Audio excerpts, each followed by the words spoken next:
Hello बच्चों। तो बच्चों आज ये चैप्टर जो हम पढ़ रहे हैं आज इसका अंत हो जाएगा। ये अपनी आखिरी सांसें ले रहा है। तो एक बार देखते हैं बच्चों ये चैप्टर शुरू कैसे हुआ था, अभी हम कहाँ हैं और आज क्या ऐसा पढ़ेंगे।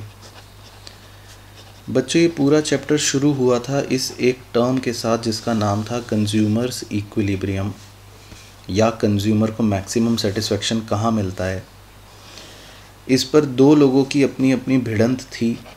एक थे एल्फ्रेड मार्शल, अगर आपको याद हो, और दूसरे थे जे.आर. हिक्स। एल्फ्रेड मार्शल ने शुरू में ये कहा था कि यूटिलिटी को हम मेजर कर सकते हैं, लेकिन जे.आर. हिक्स ने ये कहा था कि यूटिलिटी जो है उसको आप मेजर नहीं कर सकते, उसको सिर्फ आप क्या कर सकते हो, रैंक दे सकते हो। तो एल्फ्रेड मार्शल की अप्रोच को इसीलिए हमने कार्डिनल अप्रोच के नाम से जाना था, और जे.आर. हिक्स की अप्रोच को इसीलिए हमने ऑर्डिनल अप्रोच के नाम से जाना था। एल्फ्रेड मार्शल ने उस अप्रोच के अंदर कहा था कि हो सकता है कंज्यूमर या तो सिंगल कमोडिटी ही कंज्यूम करता हो, खाली एप्पल, और या हो सकता है कंज्यूमर ने दो कमोडिटीज़ कंज्यूम करी हों, एप्पल और ऑरेंजेस। उसके बारे में आपने ऑलरेडी डिटेल चर्चा कर ली, इसके बारे में आपने ऑलरेडी डिटेल चर्चा कर ली। फिर जब हम ऑर्डिनल अप्रोच के अंदर आए तो उस अप्रोच को पढ़ने के लिए पहले हमें बहुत सारी दूसरी बातों को पढ़ना पड़ा। कुछ लेक्चर्स के अंदर आप बजट लाइन और उससे रिलेटेड इक्वेशन, स्लोप, वो सब कॉन्सेप्ट्स को पढ़े थे। फिर उसके बाद कुछ लेक्चर्स के अंदर आपने इंडिफरेंस कर्व और उसके रिलेटेड एस्पेक्ट्स को पढ़ा था, प्रॉपर्टीज़ वगैरह।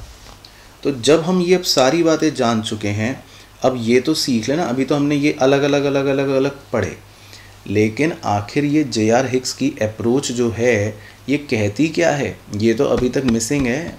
ये तो अभी तक हमने पढ़ा ही नहीं कि कंज्यूमर इक्विलिब्रियम इस अप्रोच से कैसे आएगा। ये तो पढ़ लिया था, ये तो फिनिश्ड है। तो आज बेसिकली ये चैप्टर इसीलिए मैं बोल रहा हूँ कि ख़त्म हो जाएगा, क्योंकि बस आज हम ये पढ़ लेंगे और ये जो बचा हुआ है ये हमारा फिनिश हो जाएगा। तो इसीलिए बच्चों अब हम न्यू हेडिंग डालते हैं रजिस्टर के अंदर। क्या हेडिंग डालनी है सर? कंज्यूमर्स इक्विलिब्रियम, और डैश डाल के लिख सकते हो आप ऑर्डिनल अप्रोच। ऑर्डिनल अप्रोच, या इसको इंडिफरेंस कर्व अप्रोच भी बोल देते हैं, या जे.आर. हिक्स की अप्रोच, कुछ भी कह सकते हो। तो कंज्यूमर्स इक्विलिब्रियम, इंडिफरेंस कर्व या ऑर्डिनल अप्रोच। तो very very very important 6 number का इसका क्वेश्चन आएगा, तो इसको तो बिल्कुल करना ही करना है। तो आज एक ही चीज़ पढ़नी है और चैप्टर भी फिनिश, कहानी भी फिनिश, लेकिन है वो इम्पॉर्टेंट। तो इस अप्रोच को पढ़ने के लिए जे.आर. हिक्स ने कुछ अजम्पशंस मान रखी हैं बच्चों। मतलब उसने कहा है कि बातें तो हम पढ़ेंगे, लेकिन पहले आपको कुछ बातों को एज्यूम करना है। मतलब ये वैसे वास्तविकता में नहीं होती, लेकिन अजम्पशंस हैं। अजम्पशन मतलब कि बस हमें एज्यूम करना है कि ये है, एक्चुअल में ये वास्तविकता में नहीं होती। तो क्या है सर बातें वो? पहली अजम्पशन है, लिखो, कंज्यूमर इज़ रैशनल। रैशनल मतलब कि कंज्यूमर जो है वो अपना ही फ़ायदा सोचेगा या अपना ही मैक्सिमम प्रॉफिट देखेगा, अपना मैक्सिमम सेटिस्फैक्शन देखेगा, उस कंज्यूमर को रैशनल बोलते हैं। दूसरा assumption, utility is ordinal. Utility is ordinal का मतलब कि यूटिलिटी जो है वो ऑर्डिनल है, यानी कि जो हम अभी थोड़ी देर पहले समझे कि यूटिलिटी को हम मेजर नहीं कर सकते। ये नहीं बता सकते कि एप्पल खाया तो कितना मज़ा आया, नहीं, बस रैंक बता सकते हैं कि भाई एप्पल ज़्यादा अच्छा लगता है, ऑरेंज कम अच्छा लगता है। तो जैसे मार्शल ने तो कहा था यूटिलिटी कार्डिनल होती है, मेजर कर सकते हो, पर इस अप्रोच में यूटिलिटी मानी जाती है ऑर्डिनल होती है, यानी आप मेजर नहीं कर सकते। ठीक है सर। उसके बाद है कंज्यूमर हैज़ मोनोटोनिक प्रेफरेंस। हाँ सर, ये तो चलो पता है हमको, ये सुन लिया था कि कंज्यूमर की प्रेफरेंस मोनोटोनिक है, तो उसको जहाँ पर ज़्यादा बंडल में ज़्यादा गुड्स मिलेंगे वो उधर की तरफ भागेगा। ठीक है। उसके बाद सर, उसके बाद income of consumer is fixed. Consumer की जो इनकम है ना वो फिक्स्ड रहेगी, मतलब जो जितनी है उतनी ही रहेगी। अच्छा ठीक है सर। उसके बाद prices of goods remain fixed. Goods के प्राइसेस भी बच्चों जितने हैं उतने रहेंगे, हम ये नहीं मानेंगे कि चेंज हो रहे हैं, जो है वही रहेंगे। ठीक है सर। और क्या मानना है? सिक्स्थ, ये इम्पॉर्टेंट है सिक्स्थ वाली, और कोई याद करो ना करो ये ज़रूर याद रखनी है कि consumption of both goods must be there. दोनों गुड्स का कंजम्पशन ज़रूरी है। तो इस पे मैं 2 मिनट आपके साथ चर्चा भी कर लेता हूँ कि दोनों गुड्स का कंजम्पशन ज़रूरी है का मतलब क्या है। कि जैसे हम बंडल्स बनाते हैं, अलग अलग कॉम्बिनेशंस बनाते हैं, है ना, 2,3, तो इसमें 2 एप्पल हैं, 3 ऑरेंज है ना। लेकिन हम कोई भी बंडल ऐसा नहीं बना सकते जिसमें मान लो आपने कॉम्बिनेशन ऐसे बना लिया 0,4 कि एप्पल तो है नहीं, सिर्फ ऑरेंजेस ही हैं 4। या मान लो आपने कोई ऐसा बंडल बना लिया जिसमें एप्पल ही एप्पल हैं 5,0, ऑरेंजेस हैं नहीं। तो इसी अजम्पशन की वजह से आप देखते हो इंडिफरेंस कर्व कभी भी ना तो वाई एक्सिस को और ना वो कभी भी इंडिफरेंस कर्व एक्स एक्सिस को टच करता है। ठीक है ना। तो इंडिफरेंस कर्व ना ही वाई एक्सिस को और ना ही एक्स एक्सिस को टच करता। क्यों नहीं करता? क्योंकि अगर वो वाई या एक्स एक्सिस को टच कर रहा है इसका मतलब एक गुड ज़ीरो हो गया। ठीक है ना, एक गुड ज़ीरो हो गया। यहाँ पे गुड वाई ज़ीरो हो रहा है, यहाँ पे गुड एक्स ज़ीरो हो रहा है।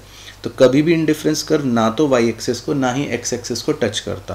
तो इसीलिए आपने देखा होगा इंडिफरेंस कर्व हमेशा एक्स और वाई एक्सिस से थोड़ा दूर ही बनता है, क्योंकि ताकि कोई भी बंडल आप लो, इस पॉइंट पर कोई भी बंडल अगर आप लोगे तो उसमें 2 गुड्स तो हमेशा होने चाहिए।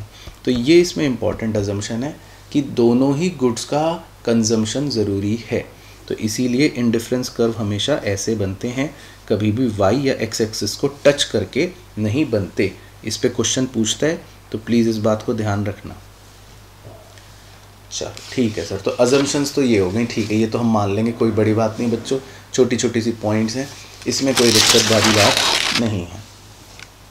अच्छा, अब अजम्पशंस जो हैं वो तो चलो ठीक है, जो मेन चीज़ है वो है equilibrium conditions.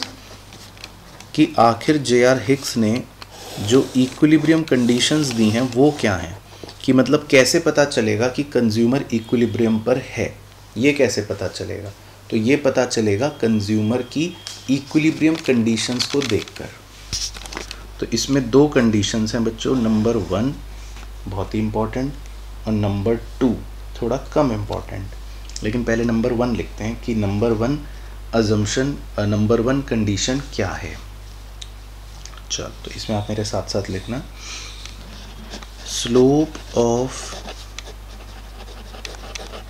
Indifference curve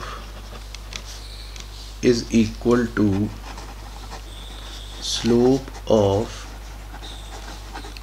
budget line. ये है बच्चों पहली कंडीशन कि इंडिफरेंस कर्व का स्लोप बराबर होना चाहिए बजट लाइन के स्लोप के। सर ये थोड़ा थोड़ा तो सुना हुआ लग रहा है लेकिन याद नहीं आ रहा। तो बच्चों जी, इंडिफरेंस कर्व के स्लोप को हमने नाम दिया था मार्जिनल रेट ऑफ सब्स्टिट्यूशन, याद आया, of good X of good Y, छोटा सा ऐसे डिनोट कर देते हैं। तो इंडिफरेंस कर्व का स्लोप बच्चों हमने पढ़ा था क्या होता है, एमआरएस होता है। तो एमआरएस इज इक्वल टू, फिर आपको किसी बच्चे को याद है बजट लाइन का स्लोप भी मैंने लिखवाया है, जब हमने बजट लाइन पढ़ा था कि बजट लाइन का स्लोप क्या होता है, याद करो। सर याद तो आ ही नहीं रहा। तो उसका स्लोप लिखवाया था price of good X divided by price of good Y. हाँ याद आ गया, याद आया ना। तो ये कंडीशन 1 मैथमेटिकली इस प्रकार से डिनोट करते हैं कि MRS is equal to P X upon P Y, यानी इंडिफरेंस कर्व का स्लोप किसके बराबर होना चाहिए, बजट लाइन के स्लोप के बराबर होना चाहिए, ठीक है ना। और इसी को ऐसे भी लिख लेते हैं, M R S is equal to, इसको हमने एक दूसरा नाम भी दिया था बच्चों, इसका नाम था मार्केट रेट ऑफ एक्सचेंज। तो कई बार ऐसे भी दे सकता है या लिख सकते हैं, बात एक ही है, क्योंकि हमने P X upon P Y को या स्लोप ऑफ बजट लाइन को बोला था कि इसी को मार्केट रेट ऑफ एक्सचेंज भी बोलते हैं। बच्चों ये ऑलरेडी हम पढ़ चुके हैं, ये भी ऑलरेडी हम लिख चुके हैं। तो इसका स्लोप ये होता है, बजट लाइन का स्लोप ये होता है। बात ये है, मुद्दा ये कि बराबर होने चाहिए, ठीक है ना। अब ये बराबर होंगे कब, दैट इज, तो लिखो that is point where budget line is tangent, TANGENT, ये भी समझाऊंगा सारी बात, बट आप लिख लो, point where budget line is tangent to indifference curve. Slope बच्चों तब बराबर होंगे दोनों के जब बजट लाइन टेंजेंट होगा इंडिफरेंस कर्व के, ये आगे डिटेल में समझाऊंगा, अब ये तो समझना यही है। उसके बाद सेकंड कंडीशन है MRS इज डिमिनिशिंग। याद आया कुछ, याद आया, सिखाया था ना MRS 5 4 3 2 1, और वो डिमिनिशिंग होना चाहिए, यानी कि गिरते हुए क्रम में 5 4 3 2 1 होना चाहिए। तो MRS is diminishing, that is indifference curve should be convex. Indifference curve की शेप कॉन्वेक्स होनी ज़रूरी है, हालांकि होती तो हमेशा कॉन्वेक्स ही है, लेकिन ये भी एक कंडीशन है बच्चों। तो ये भी एक कंडीशन है कि indifference curve should be convex होना चाहिए, है ना, टू द ओरिजिन, वही ओरिजिन के हिसाब से।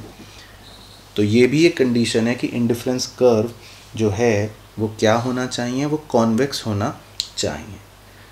तो सिर्फ रटने के लिए या एग्ज़ाम में खाली 1 या 2 नंबर प्राप्त करने के लिए तो इतनी बात लिख देंगे तो बात बन जाएगी। तो 2 कंडीशंस है जो याद रखनी है, पहली बजट लाइन और इंडिफरेंस कर्व का स्लोप बराबर हो ऐसे, और दूसरी इंडिफरेंस कर्व जो है वो कॉन्वेक्स बनना चाहिए, यानी कि उसका MRS या उसका स्लोप डिमिनिशिंग होना चाहिए, ठीक है ना। अगर ये कॉन्वेक्स नहीं बनेगा तो फिर इक्विलिब्रियम नहीं आ सकता। तो इंडिफरेंस कर्व का कॉन्वेक्स बनना भी ज़रूरी है और ये कंडीशन फुलफिल होनी भी ज़रूरी है। तो अब हम एक डायग्राम बनाएंगे और फिर सारी बातों को समअप करेंगे। चलो, तो एक सुंदर बड़ा डायग्राम बनाना है आपको मेरे साथ।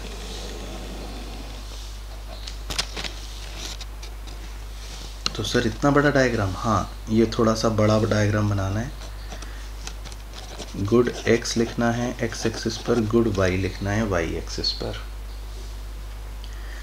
अब मैं पहले बजट लाइन बनाऊंगा। बजट लाइन याद है आपको, budget line, sir budget line भूल गए। बजट लाइन बच्चों थी बिल्कुल स्ट्रेट लाइन डाउनवर्ड स्लोपिंग, ठीक है ना, ये बजट लाइन होती है। तो मैंने ये रेड पेन से इसलिए बनाई कि ये आपकी लक्ष्मण रेखा है, बजट लाइन है, अंदर हो जब तक तो खरीद सकते हो, इसके आगे जो भी बंडल है वो आपके बजट से बाहर है। दिस इज़ योर बजट, ये एक तरह की बजट लाइन है आपकी, है ना, इससे ज़्यादा आप नहीं खरीद सकते, ठीक है सर। चलो अब एक काम कर रहे हैं हम, पहले एक बनाओगे आप इंडिफरेंस कर्व 1 IC1, ठीक है ना। बजट लाइन का नाम भी रख सकते हो AB। फिर उसके बाद बनाओगे इंडिफरेंस कर्व 2, ठीक है सर। फिर उसके बाद बनाओगे इंडिफरेंस कर्व 3, ठीक है सर। इस पॉइंट को नाम देना है A, इस पॉइंट को नाम देना है E, इस पॉइंट को नाम देना है B, और एक इस पॉइंट पे नाम देना है H। चलो ठीक है, तो पहले ये डायग्राम बना लो सुंदर सुंदर। तीनों इंडिफरेंस कर्व पैरेलल बनेंगे एक दूसरे को, ओके, और बिल्कुल ध्यान से वैसे ही बनाना है जैसे मैंने बनाया है। ठीक है सर। चलो, तो इनमें मुझे 4 बिंदुओं की आपके साथ डिस्कशन करनी है। पहले मैं A पॉइंट डिस्कस करूँगा, फिर B पॉइंट डिस्कस करूँगा, फिर E पॉइंट डिस्कस करूँगा, फिर H करूँगा, फिर हमारी बात ख़त्म हो जाएगी। ठीक है ना, तो डायग्राम बना लिया। हाँ जी, चलो पॉइंट नंबर 1 लिखो। At point A, at point A bracket में लिखो MRS is greater than PX upon PY। At point A MRS is greater than PX upon PY। चलो अब ध्यान से देखना है। A पॉइंट की पहले हम चर्चा कर रहे हैं बच्चों, इस पॉइंट की। इस पॉइंट पर जो इंडिफरेंस कर्व का स्लोप है, ठीक है ना, तो आप मत लिखना, ये मैं लिख रहा हूँ बस, आप मत बनाना। ये A पॉइंट पर जो इंडिफरेंस कर्व का स्लोप है वो बहुत ज़्यादा है बजट लाइन के स्लोप से, ठीक है ना। तो इस बात को मैथमेटिकली क्या लिखा हमने कि MRS जो है वो ज़्यादा है PX अपॉन PY से। तो अभी हम A पॉइंट की चर्चा कर रहे हैं। तो A पॉइंट का मतलब है कि इंडिफरेंस कर्व का स्लोप बहुत ज़्यादा है बजट लाइन के स्लोप से, ठीक है ना।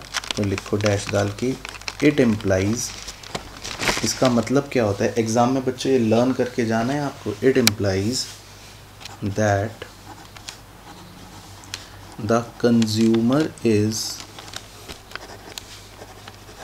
willing to sacrifice, the consumer is willing to sacrifice more units of good Y, इसको अंडरलाइन कर लो, sacrifice more units of good Y for each additional unit, for each additional unit of good X, good X के हर additional unit के लिए। Then what market requires, जितना market की requirement है उससे ज़्यादा, कॉमा, ड्यू टू दिस या due to which he will increase the consumption, जिसके फलस्वरूप वो क्या करेगा, he will increase the consumption of good X and reduce that of Y, full stop. This leads to fall in utility of good X and finally MRS starts falling, and finally MRS starts falling till the time MRS is equal to PX upon PY। Sir ये क्या लिखवा दिया sir, ये till the time MRS is equal to PX upon PY, ठीक है ना। तो अब मुझे पता है अब आप में से कई बच्चे चक्कर खा के नीचे गिर चुके होंगे अब तक, और कईयों ने हो सकता है अपने रजिस्टर ना फाड़ दिए हों। चलो, तो पहले आपको पॉइंट A की बिल्कुल वर्ड बाय वर्ड बात समझा देता हूँ कि ये कहना क्या चाह रहा है पूरा, ठीक है। लिख लिया। देखो पॉइंट A में सबसे पहले तो ये सुनो अब ध्यान से, 5 मिनट लगा के तसल्ली से। पॉइंट A में हम ये कह रहे हैं कि इंडिफरेंस कर्व का स्लोप जो है वो बहुत ज़्यादा है बजट लाइन के स्लोप से, ठीक है, इस पॉइंट पर, ठीक है ना। इंडिफरेंस कर्व तो अभी ऐसे घुमाव मारेगा और वो तो अभी स्ट्रेट चल रहा है। तो इस पॉइंट पर इंडिफरेंस कर्व का स्लोप ज़्यादा है, MRS ज़्यादा है PX अपॉन PY से। अब इसका इम्प्लीकेशन क्या है, इसका मतलब क्या है? इसका मतलब ये है, देखो बच्चों ध्यान से सुनना, कि कंज्यूमर जो है वो अभी ज़्यादा सेक्रीफाइस करने के लिए तैयार है गुड वाई, है ना। वो कह रहा है कि मैं अभी ए पॉइंट पर खड़ा हूँ। अब उसकी आप स्थिति समझो, अगर कंज्यूमर यहाँ खड़ा है तो इसका मतलब उसके पास गुड एक्स तो मान लो सिर्फ है 1, और गुड वाई यहाँ पर मतलब उसके पास मान लो है 100। तो किसी व्यक्ति के पास 1 आइसक्रीम है और 100 चॉकलेट्स हैं, तो वो ये सोचेगा कि भाई मुझे आइसक्रीम थोड़ा सा इंक्रीज़ करनी चाहिए और चॉकलेट जो है वो मैं सेक्रीफाइस भी कर दूंगा। तो कंज्यूमर इस समय विलिंग है to sacrifice more units of good Y for each additional unit of good X. मतलब वो चाहता है कि मुझे गुड एक्स जो है वो थोड़ा सा मिल जाए, तो मैं गुड वाई को भी सेक्रीफाइस कर दूंगा, मैं गुड वाई छोड़ दूंगा, लेकिन मुझे गुड एक्स थोड़ा सा मिलना चाहिए, ठीक है ना। अच्छा, ड्यू टू विच, अब क्या होगा, अब जब वो गुड एक्स ज़्यादा खरीदना शुरू करेगा तो क्या होगा, he will increase the consumption of good X and reduce that of Y. वही लिखिए बात, वो गुड एक्स का कंजम्पशन बढ़ाएगा और गुड वाई का कम करना शुरू कर देगा। दिस लीड्स टू, अब याद करो, थोड़ा सा पीछे जाओ, अगर आप गुड एक्स का कंजम्पशन बढ़ाते हो, good X good X good X good X good X good X, तो उसकी यूटिलिटी क्या होती है, सेटिस्फैक्शन। याद आया वो एग्जांपल, एप्पल के पीछे एप्पल खाए जा रहे हो खाए जा रहे हो खाए जा रहे हो, तो जितने ज़्यादा कंजम्पशन गुड एक्स का करोगे, this leads to fall in the utility of good X, तो गुड एक्स की यूटिलिटी भी कम होगी। And finally MRS starts falling, MRS जो है उसकी वैल्यू भी फॉल करेगी, है ना।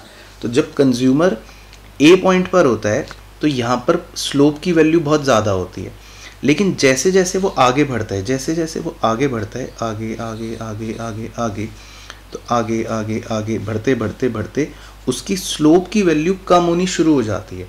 तो ये एमआरएस की वैल्यू धीरे धीरे कम होनी शुरू हो जाती है, और वो कम होते होते एक पॉइंट ऐसा आ जाता है कि वो बजट लाइन के स्लोप के बराबर हो जाती है। तो MRS starts falling till the time MRS is equal to px upon py। तो मतलब पॉइंट ए में आपको जो कहानी है ये एग्ज़ाम में बच्चों लिखनी पड़ेगी एज इट इज़, इसमें कुछ भी आप अपनी लैंग्वेज नहीं बना सकते, लैंग्वेज टेक्निकल है, लेकिन बस आपको समझना है कि क्या कह रहा है। एक बार रिवाइज कर रहा हूँ, दोबारा समझा रहा हूँ। अगर कंज्यूमर यहाँ खड़ा है अभी पॉइंट ए पर, तो इसका मतलब ये है कि उसके पास गुड वाई बहुत सारे हैं और गुड एक्स बहुत कम। तो वो ये चाहता है कि मैं गुड एक्स को बढ़ाऊं और गुड वाई को कम करूं। देख रहे हो मेरी फिंगर पोजीशन कैसे चल रही है, कि वो चाह रहा है कि गुड एक्स को बढ़ाऊं पर गुड वाई को सेक्रीफाइस कर दूं। तो उस केस में वो क्या करेगा, गुड एक्स का कंजम्पशन इंक्रीज करेगा और गुड वाई का कंजम्पशन डिक्रीज करेगा, ठीक है ना, जिसकी वजह से एमआरएस की वैल्यू भी फॉल करनी शुरू हो जाएगी। तो जो वैल्यू स्लोप की यहाँ है, आगे बढ़ने पर वो वैल्यू थोड़ा कम हो जाएगी, और कम होते होते होते वो अल्टीमेटली बजट लाइन के स्लोप के बराबर आई जाएगी। मतलब एक पॉइंट ऐसा आएगा जब कंज्यूमर यहाँ कहीं ऐसी जगह पहुँच जाएगा जहाँ पर बजट लाइन और इंडिफरेंस कर्व का स्लोप बराबर हो जाएगा। तो ये कह रहा है पॉइंट ए, ठीक है, क्लियर। उसके बाद है पॉइंट बी। अब पॉइंट ए अगर आपको समझ आ गया अच्छे से, तो पॉइंट बी में एक बार लिखूंगा कहानी और आप यूं समझ जाओगे चुटकियों में, बिना मेरे समझाए, इवन बिना मेरे समझाए समझ जाओगे। हैं सर क्या है पॉइंट बी? तो अब मैं पॉइंट बी की चर्चा कर रहा हूं, ठीक है। तो ये आप मत बनाना हाथ के निशान। अब पॉइंट बी, अब मान लो कंज्यूमर यहां खड़ा है पॉइंट बी पर, तो अब सोचो उसके पास गुड एक्स आ गए इतने सारे और गुड वाई है इतना सा थोड़ा सा, ठीक है ना, पॉइंट बी। और पॉइंट बी पर बेसिकली जो इंडिफरेंस कर्व के स्लोप की वैल्यू है ना वो बहुत कम है। अब ये तो बिल्कुल स्लोप बस फ्लैट ही होने को हो गया ना, तो बिल्कुल ये बेचारा मर सा गया। तो स्लोप ऑफ इंडिफरेंस कर्व की वैल्यू बहुत कम है as compare to slope of budget line, है ना। तो पॉइंट बी में उल्टा हो जाता है, ए पॉइंट पर इंडिफरेंस कर्व होता है राजा, बजट लाइन होती है भिखारी, और यहाँ तक आते आते इंडिफरेंस कर्व हो गई भिखारी, बजट लाइन के स्लोप की वैल्यू हो गई ज़्यादा। तो यानी पॉइंट बी पर MRS is less than PX upon PY, उल्टा हो गया। तो लिखो it implies that the consumer is willing to sacrifice less units of good Y। अब उल्टा हो गया, अब वो गुड वाई सैक्रिफाइस नहीं करना चाहता, उसके पास बचे ही नहीं, बेचारे के पास गुड वाई तो बहुत कम है। He is willing to sacrifice less of good Y for each additional unit of good X then what market requires. Then what market requires का मतलब है एक तरह से बजट लाइन का स्लोप। मार्केट रिक्वायर क्या करता है? मार्केट रिक्वायर का मतलब होता है मार्केट रेट ऑफ एक्सचेंज। तो मार्केट रेट ऑफ एक्सचेंज मतलब कहने का मतलब उसका है स्लोप ऑफ बजट लाइन से। तो मतलब वो इनडायरेक्टली यही कह रहा है कि मतलब कंज्यूमर जो है अब बहुत कम सैक्रिफाइस करना चाहता है, यानी MRS बहुत कम है as compare to what market requires, यानी बजट लाइन के स्लोप से। तो वो इसी बात को अंग्रेजी में ऐसे लिखते हैं, लेकिन कॉमा ड्यू टू विच। अब वो क्या करेगा, वो बेचारा परेशान है। ड्यू टू विच, सोचो, कह रहे यार मैं 100 चॉकलेट्स खरीद चुका लेकिन आइसक्रीम अब एक ही है। तो अब ऐसे में वो क्या चाहेगा, वो चाहेगा भाई एक काम करता हूँ, मेरे पास इतने गुड एक्स हैं और ज़रा सा गुड वाई है, ठीक है ना। तो गुड एक्स का कंजम्पशन अब वो कम करेगा और गुड वाई का बढ़ाएगा, ठीक है। मेरे फिंगर मूवमेंट्स देखना, वो क्या करेगा, गुड एक्स का कंजम्पशन कम करके गुड वाई का कंजम्पशन बढ़ाएगा। यानी कि वो अब कहेगा गुड एक्स को थोड़ा चलो कम करते हैं, काफ़ी गुड एक्स पर पहुंच गए। तो पॉइंट बी से कंज्यूमर क्या करना शुरू करेगा, due to which he will decrease the consumption of good x.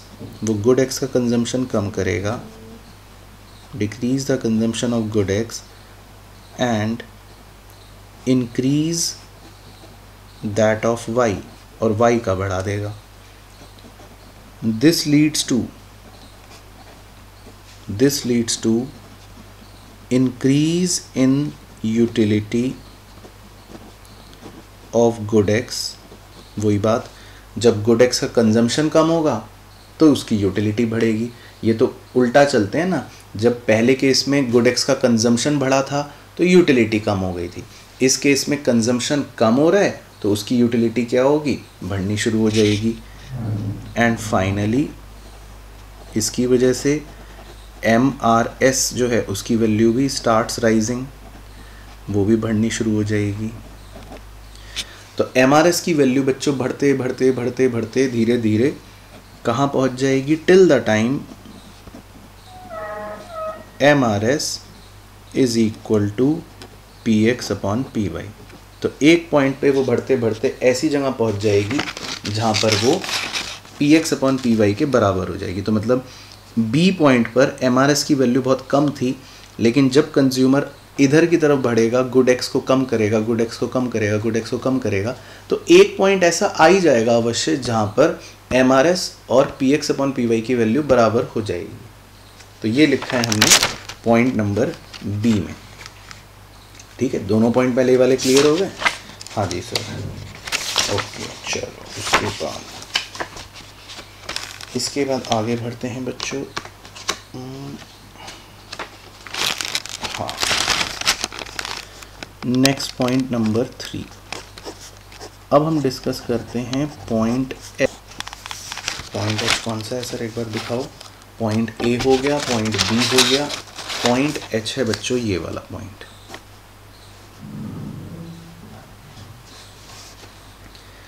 अच्छा, अब एक चीज़ और, बंडल A और बंडल B इनका सेटिस्फैक्शन बराबर होगा, क्योंकि ये दोनों कौन से IC पर हैं, 1 पर हैं। ये दोनों किस पर हैं, IC 1 पर हैं। बंडल E IC 2 पर है और बंडल H IC 3 पर है। तो अगर मैं सेटिस्फैक्शन की बात करूं तो आपने बच्चों एक प्रॉपर्टी लिख रखी है, higher the indifference curve higher the satisfaction. तो अगर मैं मज़े की बात करूं कि सबसे ज़्यादा मज़ा कहाँ आने वाला है, तो ध्यान से सब बच्चे अलर्ट। तो ए और बी तो एक ही थाली के चिट्टे बिट्टे हैं, उनसे ज़्यादा मज़ा आएगा ई पॉइंट पर, और उससे भी ज़्यादा मज़ा तो आएगा एच पॉइंट पर। क्या ये मेरी बात आप समझ पा रहे हो? सब बच्चों को ये बात क्लियर हो गई ना जी? क्योंकि IC1 पे जो मज़ा आएगा उससे ज़्यादा मज़ा आएगा IC2 पर, और IC2 पे जो मज़ा आएगा उससे और ज़्यादा मज़ा आएगा IC3 पर। ये प्रॉपर्टी हम पढ़ चुके हैं। तो अभी फ़िलहाल हम पॉइंट H की बात कर रहे हैं। तो पॉइंट H के बारे में लिखो कि point H is desirable since it lies on IC3।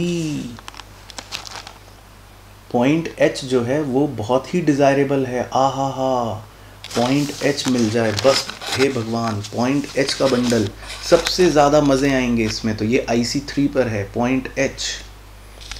लेकिन बट आपके लिए दुख की खबर ये, but it is not attainable. लेकिन ये आपकी पहुंच से बाहर है बच्चों। But it is not attainable because, बताओ क्यों आपकी पहुंच से बाहर है? Because it lies beyond the budget line. हाँ, ये भी तो बात है। अब देखो, because it lies beyond the budget line, ये भी तो देखो बच्चों। यहाँ रेड पेन रख देता हूँ, लक्ष्मण रेखा, रेड पेन, लक्ष्मण रेखा। कहा था ना ये बजट लाइन है, इसके अंदर अंदर जब तक हो तब तक ठीक है, या मतलब इसके ऊपर भी अगर हो तब भी ठीक है। बस ये लक्ष्मण रेखा है। अब अगर कोई भी बंडल इस लक्ष्मण रेखा के आगे है तो वो तो बच्चों बेकार है, वो तो बजट से बाहर है। अब आप यहाँ पे बजट है और आप सपने देख रहे हो कि मैं फरारी गाड़ी खरीद लूँ, तो ये आपका बजट है और वो आपकी फरारी है। तो बस यही समझ लो आप। तो बजट लाइन यहाँ है और पॉइंट H जो उसके बियॉन्ड है, उसके आगे है। तो इसीलिए पॉइंट H जो है वो कंज्यूमर चाहता तो है लेना कि काश ये मिल जाए, लेकिन वो हमारी पहुंच से बाहर होता है। तो इसीलिए पॉइंट H जो है वो तो बेकार हो गया।